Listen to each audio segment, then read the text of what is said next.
Oh, hello there. I was just about to take a big sleep with my masked monkey to help with the cold I have, but since you're here, I suppose I can answer that big question you've been dying to ask.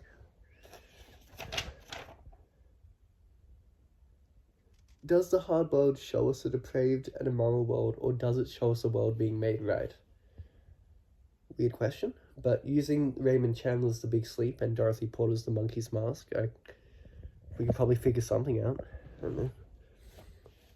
If hard-boiled novels show the world being made right, then something must be wrong, and something must be fixing it. Chaos and order, in a way. These are detective novels, so it's easy to deduct that the chaos is the crime and the criminals and various elements assisting them, while the order is the detective.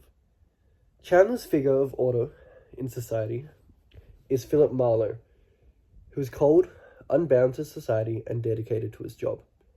Chandler uses first-person narration in The Big Sleep, which John Scraggs summarizes nicely as making Marlowe the ideological and narrative center of the novels. So Marlowe is the figure in the novel that finds and points out chaotic elements to the reader, is aware of all of them, and should, if everything is to be set right, serve them justice in one way or another. Starting with the biggest recurring case in the novel, that of what happened to Rusty Regan. While Marlowe isn't paid to find out what happened to Regan, and doesn't seem to actively pursue finding him until much later in the novel, he remains a central plot point in Chandler's thread of crimes. At the end, it's revealed that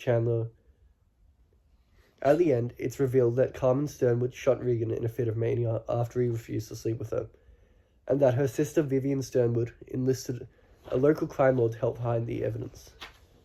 Marlowe sets things right by giving Vivian 3 days to send Carmen somewhere else to be cured. While there are ways to morally justify this decision, in the grander scheme of things, it fails to adequately set right a large majority of the chaotic elements. Throughout the investigation of the second main case, General Sternwood's blackmailing, which Marlowe is actually being paid to solve, a lot of people die. The main suspect, Mr. Geiger, is shot, then Owen Taylor, Joseph Brody, Harry Jones, and Canino, who was killed by Marlowe in a shootout. Plus Regan, that's 6 people dead. Marlowe meets several more criminals as well, and of them, the only one who was actually arrested is Geiger's gay lover, Carol Lundgren. Eddie Mars, the local crime lord and aide to many crimes in the novel, goes largely untouched. So, the figure of order Marlowe leaves having killed a man, sent a 2-time murderess to an asylum, and aided in the arrest of a gay man. But also, he just cracked the case, so... Marlowe contrasts himself to Regan at the end.